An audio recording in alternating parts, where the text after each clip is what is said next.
Hello everyone and welcome to the Chatty Corner for June.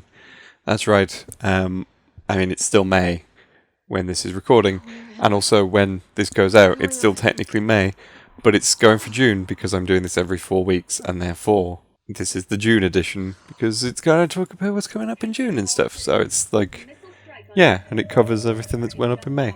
It's fine, it makes sense. Anyway, how is everyone doing at the moment?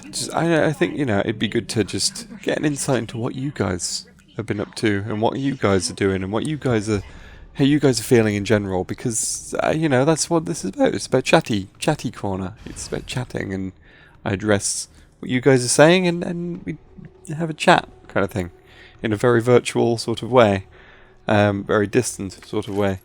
But yeah, I mean, if you've got anything that you want to share with the community about what you've been up to or what you've been playing, any sort of recommendations and things you've got, I would love to hear it. And the most interesting stuff absolutely will be in the next one, and I'll read it out, and it'll be good and it'll be fun. So yeah, that's a good start, I think. Okay, there were a couple of schedule changes you may have noticed, and if you compare it to what I said was coming up. So I'm going to sort of run through those things. First of all, there's a bit of a delay on losing the plot for Portal. It's getting there, but just getting started a bit late with that one. But it's going to happen next week instead of this week, because it was scheduled to go up this week with this exact video, but it's coming up next week just so I can get it, just to give me a little bit more time to get it all sorted. So that's all good. There are also supposed to be 4 Ferrets First this month, and there were only 2, and I will tell you why that was. So A Plague Tale Innocence, a game which I recently got, and thought, hey, I'll do a video on that one, why the hell not? So I recorded that, everything was fine, and then as soon as I went to edit it, I realised, oh no, the sound is drifting. So it starts completely in sync, but then by the end, it has gone wildly out of sync. It is just persistently drifting. As the video goes on, just the distance between the visual and the audio just gets wider and wider and wider as you go along. I've had issues with audio and video desync a few times in the past. Elgato isn't really the best program in all honesty, but this sort of stuff just keeps happening. But a lot of the time, the desync I usually get is like the sound is just off from the visual, and that's easily fixed. You just unlink the audio from the visual in editing, and you just shift it over. The problem is, because this is a persistent drift, it started at the beginning, started in sync at the beginning and was wildly out of sync by the end. I just could not use it, because I thought, well, maybe if I adjust the speed, I can get it the thing, but the drift is so slight that adjusting the speed, the amount that I need to adjust it by, is too small for my editing software to properly register it. It won't do it. It will not speed it up or slow it down to that degree. So that's fun. And then the only other option at that point is to go through manually and find points where I can edit the audio and bring it all back. The problem with doing that is that's awful and time consuming and completely at odds with the nature of Ferrets First as a series, which is supposed to be like, in between the bigger videos, you get the little Ferrets First videos, which are really easy to edit, because they are literally just, I watch them through, I cut out the bits that aren't too interesting, and then just slap the end screen on and then just export it. That's the thing. It can be done in a couple of hours, and it's great, and then I can just get on with other stuff around it. With this one, it's going to take hours to fix, and that's not how Ferrets First is supposed to work. I don't really know what it is. It's like an export problem. Because if I go into Elgato itself and watch the raw footage in there, it's fine. As soon as I export it out of Elgato to be a usable file for editing, that's when the audio desync happens. I don't know how to fix that. I have seen there are possible fixes for it, so maybe I might get that video out at some point. But for now, it's not going to happen, unfortunately. I'm very sorry for this. But at least that one, I was able to record it, because the other video that I was going to do, that was supposed to go up last week, to coincide with the release of the Wonderful 101 Remastered, was just the Wonderful 101, because I got the Wii U version. But what I've discovered is increasingly my Elgato program just doesn't like the Wii U. I don't know why. It just hates it because I've had this problem before with like Tokyo Mirror Sessions. I did a Ferrets First on that. It never got released because it was terrible. That audio desync was all over the place. Some bits would be in sync, some bits wouldn't, and it's just all over the place. So that got cancelled ages ago. But I think I've recorded other stuff. I think I recorded some stuff for the top 100 that all just broke for no good reason. But fortunately that was usable because I had decent footage. And I could at least, like, if there were audio problems, it's like, well, I'm not using the audio anyway because I'm just replacing it with commentary and a music track. That's fine, and it's just little clips here and there. This was just disaster zone to the point where I couldn't even record it. Like, I recorded a glitched 10 seconds that won't play back. That's the amount of that video that got recorded, because I noticed there was problems when I loaded up the software, and the footage was just glitching out, dropping frames, the audio was just all over the place, and when I hit record, just to see what would happen, it hung there for like 10 seconds and then said that it had recorded 3 seconds, and then hung for another 10 seconds and said that it had recorded 6. And I was like, well, that doesn't seem right, so I'm going to stop there. So yeah, that didn't happen, unfortunately, which is a shame. And I'm not going out of my way to buy the remaster just so I can do that video. Especially because I decided, well, I've loaded the game up now. I might as well play some of it. So yeah, I've already played some of that game. And sadly, just could not record it for you guys, which... These things happen, unfortunately. But the other two, Ferrets First, did come out this month. So we'll get to those as we go along through this video, where I go through all of your comments from the past month. So let's go back a month to the Chatty Corner of May 2020, which I'm looking back on now and realise they've still never added a thumbnail for that one. Whoops. I will make sure to fix that this time around. So there was one particular thing that stood out to me in that, because it was a sentiment expressed by both Jam and by Jake Burrows, who I notice is one of my patrons. Thank you very much for your support. Both of them sort of getting a little bit nostalgic because I mentioned the Tomb Raider Let's Play in that video, because obviously I had the comment about Lara and Batman and all that stuff. It actually got me nostalgic seeing the comments. If you want to know the comments, they were mentioning a Tomb Raider 4 Let's Play was a blast from the past. It's what made me subscribe to you like a decade or so ago. I know. And it's still one of my faves. It's so soothing and fun. And also, Jake Burrows said that it was one of my absolute favourites. Tomb Raider 4 was my childhood game, and your Let's Play reintroduced me to it. Keep doing what you're doing, it makes me happy. Which, I mean, thank you very much. Again, all support, whatever form it takes, whether you're just watching and enjoying it, sharing stuff around, or donating to Patreon, it all works. It's all welcome and it's all great. I'm grateful for all of it. And of course, comments like this are always make me very happy. Thank you very much. Anyway, yeah, so I got a bit nostalgic off the back of that as well, because obviously, you know, people saying like, oh, it's been like a decade since that. It has been a decade. I did that Let's Play in 2010. Oh yeah, it was that long ago. So yeah, I had a bit of a thought, and I want to see what you guys think about this, because I've obviously made a huge shift in direction this year. I kind of want to go over the story of how that all happened, really, and kind of just look back on things. And I'm thinking the channel anniversary, which happens in February, so it's a good while off yet. I'm thinking of doing like a special little retrospective series where I sort of talk on what I've done in the past and what's led me to the direction that I'm going in now. And I think that'd be kind of an interesting one to do as a big sort of celebration thing, especially because the channel's been around for a ridiculous amount of time. And yeah, I kind of feel like it'd be a good idea. Let me know what you think. Obviously, it's a while before that'll happen, because it will happen in February. And also, since we brought up Tomb Raider, I also want to give a little teaser for the fact that Tomb Raider fans have got something to look forward to on this channel very soon. It's going to be a while before I give you that announcement in full, but I'm just going to say, be prepared for something. You're going to get a couple of things from me on that, because of course I'm not going to abandon that series just yet, because it's one of my favourite series of all time, so I want to do something with that, so we'll get that happening. that's that. I also had a comment from Hard Luck Hotel, who is my friend Keith, who I am on the Geeky Bromy podcast with. He said that he was off to watch the Control video because he. Funny thing is, in a recording for the podcast, he'd watched the Chatty Corner, which had gone up not long before that particular recording, and he basically went, "I can't believe you called this all out for not watching that video." I'm just like, of course I did. I put work into that video. So yeah, I just want to bring that up again because I've been putting that in the end screen of every video. You need to go watch that video, guys. It's great. It's great. It's a lot of work. I'm really proud of that video. More of you need to watch it. Felt like bringing that up again. You're not going to hear the end of it, trust me.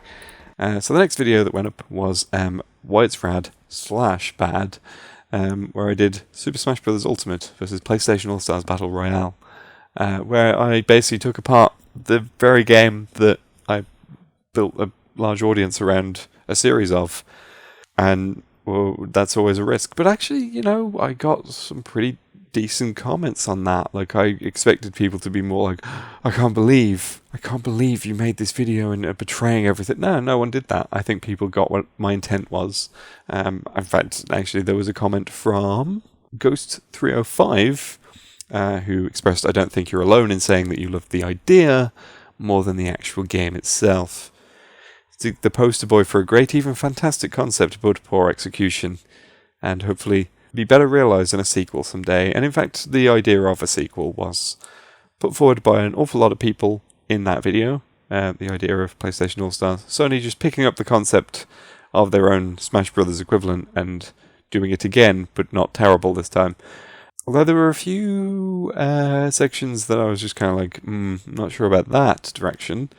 In a particular comment thread, we had Mr. Azimuth24, who said that Sony can't be trusted with this kind of game. If they were to do it again, it needs to be outsourced, and they should outsource it to someone like Arc System Works, who has the budget to get all the necessary characters. I think if obviously this is one of those things where, because it's supposed to represent the PlayStation brand, essentially, you do need PlayStation entirely on board, in my opinion. Nintendo is very much on board with Smash Brothers. I mean, a big part of that is because it's a huge success, so you're going to be on board with that. But Nintendo do help a lot with getting the negotiations in, getting the characters sorted, and all that sort of stuff. Although Sakurai obviously has a lot of clout himself, so that helps too. And I think the problem is it was outsourced originally, and Sony were kind of hands-off with it in the first place, and that's why there were so many problems with licensing. And I don't really think it's fair to ship everything off to a third party like Arc System and basically say, well, you figure that out, because that's kind of the problem with the first game. I mean, I don't even think that really Arc System Works, who, you know, they have a great pedigree in fighting games, and I'm not going to deny that. I don't think they've quite got the clout to do it. They might, I think in Japan they might do, but not so much in the West, so they might struggle getting a lot of things like Crash Bandicoot, Lara Croft, who are more Western characters. And obviously, you know, they were clearly trying to balance that sort of Western and Japanese arms of PlayStation and trying to bring them together into one thing. And I think you'd need someone who's got the clout in the West and in Japan. So obviously, if you're going to get a fighting game publisher on board, it would need to be someone like Namco or Capcom, really, because I think Arc System, a lot of clout in Japan, and someone like NetherRealm, a lot of clout in the West, but not the other way around. But ultimately, I would prefer it if Sony had more of a hands-on thing and kind of understood the concept a little bit more and jumped on board it a little bit more. I mean, I don't know really who would be in charge these days that would be pushing for that, and I think that's part of the problem. I disagree with that one, I think, because I did mention that kind of outsourced it in the first place, and that's where a lot of the problems were. I also had, in another comment thread, Giuseppe Lombardi, I think that's how you pronounce the name, said that Blood and Guts would be amazing on it this time, and I'm like, I completely disagree with that one. I think a thing like this needs to have broad appeal, because it's supposed to represent multiple different franchises across the brand. And the problem with doing a really gory, mature, in quotes, version is that you end up making it M-rated and you cut out a huge chunk of the audience. Smash Brothers is T-rated for a reason, And it still is able to include characters like Solid Snake and Bayonetta, and there's no problem there, even if they have to not include my Shiranui because it's for all the good boys and girls and all that stuff. The idea of doing blood and guts is not really going to work, especially because I'm thinking about Parappa, just immediately off the top of my head, because Parappa the Rapper, very cutesy sort of character, very colourful, bright, all ages type of game. I already know that Rodney Greenblatt, who was like the artist who did a lot of the designs for the characters for the original game, he wasn't 100% on board with Parappa's appearance in PlayStation All-Stars to begin with, because he thought, oh, it's a violent game and I don't want him to be in a violent game. The problem is, as soon as you start doing blood and guts, you're going to get even more resistance from people like that, and that's going to make it harder, I think. So I disagree with that comment too. Also, ultimately, I disagree with speculation about a sequel to begin with, because there won't be one. Sorry, they just won't. And my reasoning for this is simple. I think I've even seen rumors going around. It's like, oh, I've seen rumors that it's gonna be PlayStation All Stars 2 is gonna be a PlayStation 5 launch exclusive. And I'm like, based on what? And it's just ramblings of a guy on a forum, and I'm just like, it's not a rumor then, is it? Someone's making stuff up and you're just reporting on it as if it's news. I'm not going to buy into any of that, to be honest. It's not going to happen. And the reason I'm sitting on that particular attitude is, well, Sony barely cared for the first one, and then it didn't do very well, and I'm not convinced that they'll really care about it. They probably haven't even thought about it in the last 8 years, to be honest. Well, 7, because DLC 2013, 7. And I think it's better to take that attitude of just like, oh, let's see what's what, because the amount of times where people have like hyped up big announcement things, you know, like E3 and things like that, and saying like, oh man, think about all the announcements we're going to get, and then of course that announcement rolls around and the big rumoured game doesn't get announced, and people just kick off and get angry and upset, and it's just like, why are you angry and upset? But if you go in with no expectations and you think, oh well, that's not going to happen, and then when it does, if it does, you'll be pleasantly surprised and you'll be like, oh, okay. But if you go into it sort of thinking like, oh, it might happen this time, and then it never does, you're just going to be disappointed. Honestly, I would rather be proven wrong about my cynicism than get my hopes up and have that be proven wrong, if that makes sense. I would rather the reality be better than my expectations than have my expectations be better than the reality. Yes. So that's why there will never be a sequel. I'm going to stick to those guns unless I'm proven otherwise. So there you go. I also had a comment on that video about a few comments actually from Rashid Rodriguez, who pointed out various things that I did not include in the video. And honestly, I'm not trying to be comprehensive. All the things in that series, why it's rad, why it's bad, is I just pick out 6 specific points I want to make, and then I build around that. So I think like particularly brought up like the music and extra content and stuff like that, and I was just like, well, for extra content I sort of zoned in on the spirits versus the minions, because they were very specific things that I could directly compare, and I think like going into game modes was just kind of bloat in my opinion. Similarly, while I'm talking about the music, I was picking out examples, so covering things like, you know, like there were 5 variations on the main menu theme, and I'm like, that doesn't help me make my point, to be honest with you. My point is to just sort of pick out the key examples of like, oh, this is where this went wrong, and this is where this went right. So that's why I didn't cover everything. I wasn't trying to do what I did back then of trying to cover everything, although ultimately I didn't really cover everything, but you know. Next video after that was the Final Fantasy VII Remake for its first. I only really had one comment on that, and it's from Cheesy Bites. That's another patron, by the way. Thank you very much for your support. I feel like they've made some real strides with the remake to make the character interactions more interesting and make you utilise more of the battle system. And yes, I've been playing quite a bit of the Final Fantasy VII Remake lately, and it is very good. I'm really enjoying it so far. Really liking where the battle system's going. There's been a lot of stuff to play around with that, and I'm getting really used to sort of flipping between characters and using their different abilities effectively, and it's a lot of fun, actually. Story-wise, I think, yes, the character interactions are a lot more interesting. They've done a lot more things with certain sections of the game. I think fleshing out Wall Market in particular, I really liked that, because I always liked the Wall Market part. It was one of my favourite parts of the original Final Fantasy VII. you get to become a girl because it's the only way, Cloud. And just the way they played all that in the remake is just superb. I love it. And getting just Yakuza vibes from that whole area just because it's that same kind of claustrophobic red light district streets, that sort of thing. Loads of neon lights and things. Just, I love it. Yeah, I'm really enjoying it so far. Also in the comment was, it adds a whole load of Nomura bullshit and Advent Children nonsense. I haven't really encountered much of that, although I'm seeing what might be the nonsense just from certain things that are going on in the game. I'm like, I'm seeing what's happening here. This is interesting. This is notable. I think I know where this is going. So yeah, that's yeah, I'm enjoying the Final Fantasy VII Remake. Who's been playing that? I'm curious. I want to know your opinions on that game, just to see what people are thinking about it. And how it compares to the original. I'm still sad that I never got the video on the original out, unfortunately, but yeah, it just wasn't working out, as I said last time? I think it was last time, yeah.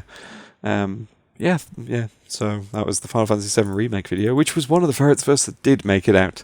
The next video was the Animal Crossing Why It's Rad, and I will specify why it's rad, because Jam, once again, commented with... every time I see a Why It's Rad video, I misread it as bad and panic that you're going to talk smack on a game I like again. It's really funny to me. Don't ever change it. Yeah, I mean, the thing is, I devised the name of that particular series because I thought, let's just sort of do the points about different games, what I liked or what I didn't like. The idea was that I wanted it to sort of all tie together as one consistent series, and obviously, calling it Why It's Good and Why It's Bad doesn't quite work, in my opinion. I like that sort of... I want to have, like, the reflection in it so that they need to sound and look similar. And then, of course, rad just works, because, Why It's Rad and then Why It's Bad, and they rhyme, and it's one letter difference. But I'm thoroughly enjoying... This is the second time now I've had a comment basically saying... that they've been confused, because it was on I had a comment on the Resident Evil 2 video as well saying the exact same thing, that they thought that I was saying a good game was bad, and they were like, what? Really? You're saying that? Oh, wait. Okay, I misread the title. It is very funny. I'm sorry. Every time I get a comment like that, I'm just like, yeah, got you again. But yeah, Animal Crossing is... it's definitely Why It's Rad. I've been enjoying Animal Crossing New Horizons immensely. And I had another comment from Heavy Main, who said, "Are you fishing for friend codes? Trying to get more visitors to your island? I'm onto you." No. I mean, my turnip prices are terrible. You don't want me on. You don't want to come to my island. I say I haven't checked my turnip prices this week because I woke up late. At the time of recording, I woke up late and just missed the turnip seller entirely, and I'm just like, God damn it. So right now, I've had some weeds growing in the turnip patch that I've set up, so I just, it's like, in honour of my shame, I'm letting the weeds grow in the turnip patch, and then I'll pick them when I actually get some turnips again. No, I'm not fishing for friend codes, although, I will say this, I have been considering doing like a KK Fest celebration thing via Twitter. So basically, like, I post a dodo code on Twitter on a Saturday evening, and a bunch of people jump on and come and visit my island, and I'll have all the fruit on the trees, and it's free for all on the trees. And then play the potluck of whether or not I've got good turnip prices, and, you can chill and listen to some KK and do all that sort of stuff. And if that sounds good to you, then I might start doing that. What do you guys reckon? I'm more than happy to do that. It's something I've been considering for a while. But that doesn't necessarily need to be friend codes. I think you can just give out a dodo code and anyone can use it. I might have to limit how many people can come in, but yes. I mean, I actually did make a joke about friend codes in the Smash PlayStation All-Stars video, because I mentioned my playtime in Smash Brothers, and I actually show my profile with you played 380 hours, I think it was, I said. If you look closely where it says the friend code, I've changed the text to say "ask me nicely." I mean, I'm more than happy to give out friend codes to those who ask politely. Just, why not? I'm not intentionally asking for friend codes. I'm just saying it's a very social game. There's a lot of social things been going on.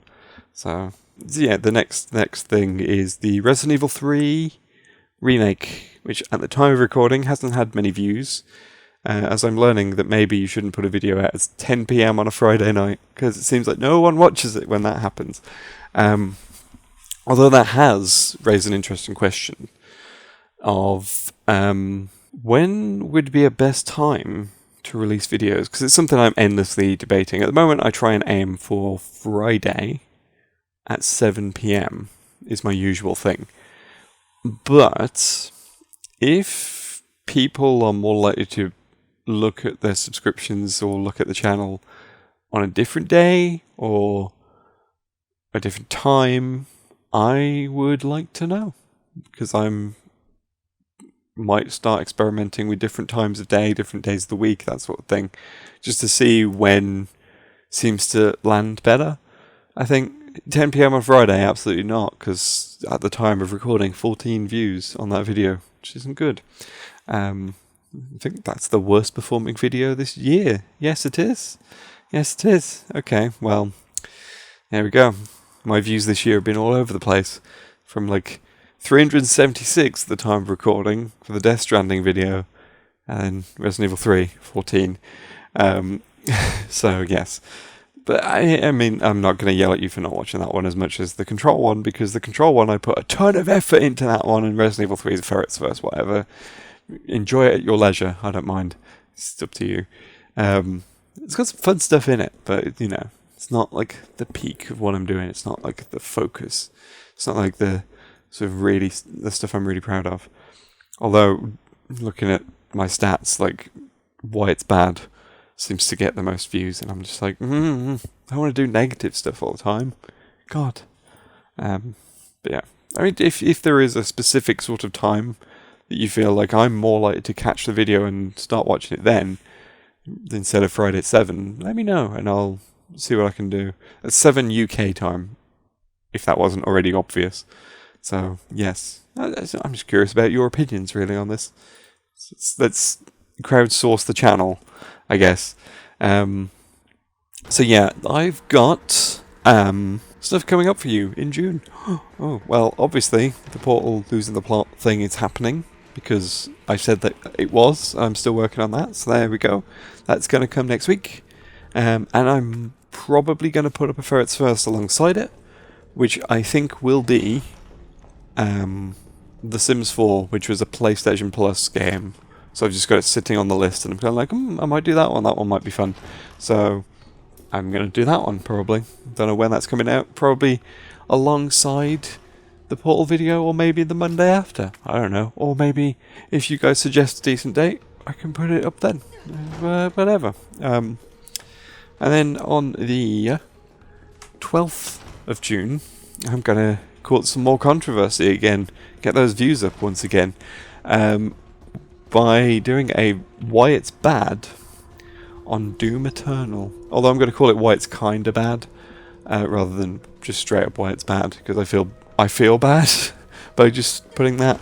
Because it's a very well made game, but I had a lot of disappointments and things with that game. And the video will outline all of that. I never finished it. I couldn't. I just couldn't finish it. Just was not enjoying it. And this is coming from someone who thoroughly enjoyed 2016's Doom. So, you know, I've got some opinions on the direction that Eternal took. So, that's what that video is going to be about. And let's see how people react to that one. Oh, I know that game's been doing pretty well with people. So, that one's going to be interesting. 19th of June, we're going to do Losing the Plot again. Oh no, they're going to be close. They're going to be like 2 weeks apart. That's going to be fun. On The Last of Us. And the reason I'm doing that is I was originally going to tie that episode in with the release of The Last of Us 2, which of course got moved. So then I'm not doing it then. But then I noticed that The Last of Us originally came out in June in 2013. I thought, well, that seems like an appropriate time. So it's getting released in its anniversary week, and it's going to just look at sort of the character interactions within that game. Sort of going to be similar to the episode 1, of Uncharted 4 with Uncharted 4 and all that stuff. So, should be good. Should be a good one. So we'll see how that one pans out. I'm just reminding myself of when The Last of Us... Oh, that actually comes out... Well, inadvertently, I've ended up releasing that. I'm going to be releasing that the same day that Part 2 comes out anyway, with its new date. I rescheduled the date without knowing, obviously, the new date. I just thought, well, The Last of Us came out like the 13th of June in 2013 or something like that, so I was just like, well, I'll do that. I'll put it in that week. And now it turns out that Friday is, in fact, when The Last of Us 2 comes out. So I wouldn't be surprised if Sony picked that date because of the anniversary of it and all the rest of it, so... Yeah, that all works out. It all works out. Hey, maybe I might get some views on that one. I don't know. This is where I delay it and screw that up. Never mind. And then the week after that, the 26th of June, is another anniversary-related video of sorts. Because that is like the sort of regular anniversary of the Sonic series, and I'm just like, I've got Sonic Forces in my PlayStation Plus list, and that's a game that I've not played before, so I might do a video on that. And then I thought, what if I do Why It's Bad, the Sonic franchise, and just beat that dead horse, because why the hell not? Does that sound good? I think that sounds good. So yeah, that's what you're getting for the next few weeks. And then obviously a Chatty Corner will go up alongside that, because that is going to be 4 weeks from now. It's pretty good. It's pretty good. I hope that you guys enjoy that sort of selection. Yeah, not as many Ferrets First this time around. I just had like ideas for other things. So let's see how much of this I get out on time. Just because there's going to be a lot of work to go into some of that stuff. So let's hope that it all works out, shall we? So yeah, that's the next month. So I'm going to hand the floor over to you guys. Do you have any questions for me? Because if you do, if there's got any burning questions, things that you want answered, that you're curious about, I will answer them in the next edition. And just leave them in the comments, and I will answer them in the next edition. And again, like I said, if you've got like recommendations for games that you want to share with everyone else, and I will announce those in the next episode as well. And that could be a fun thing. Honestly, anything. I'm not going to be fussy. It doesn't need to be recent. It can be just like, oh, I've been playing this, and not a lot of people seem to have played this, so maybe people can play it. Whatever, I don't mind. Interesting stuff will be brought up next time. Yeah, I think that's cool. And suggestions of when you feel videos would be best to release. Like, what would work for you guys? If you'd prefer things to be released on a different day. Yeah, just let me know. I picked Friday at 7 pretty much arbitrarily, so I'm very open to changing that around if people want it changed around. And also, if you've got any particular requests for games you want to see videos on, or, if anything like that, I'm open to suggestions. That's the thing about this new way of doing things, is that I can open that floor up, and I can be like, oh, well, yeah, okay, that sounds like a good idea. I can confirm the Tomb Raider stuff I was teasing partly did come out of a viewer suggestion. So, more on that later, obviously, but I do take these things in mind. So, if you've got any suggestions, things you want to see, if you've got a game that you want me to look at the story of, for instance, for Losing the Plot, that's something I can do. If you've got like, why it's bad, why it's rad, that sort of thing, I'm open to suggestions as well. So yeah, anything that you guys would like to see, just let me know. Any questions you've got, leave them down below. Let me know what times would be ideal for video release, and also anything you want to share with the community in general, and I will read out interesting stuff next month. Yeah, that'd be good. Okay. And on that note, I think I better put up the end screen and start ending this, so I will do that now. You can follow me on Twitter, @BobThePetFerret, @TheCheapFerret as well, for just general ramblings. You can donate to me on Patreon, @BobThePetFerret. You can find me on geekybrummy.com, including the podcast. All the links and stuff are in the description. Thank you very much for watching, and thank you very much for supporting the channel. See you next time.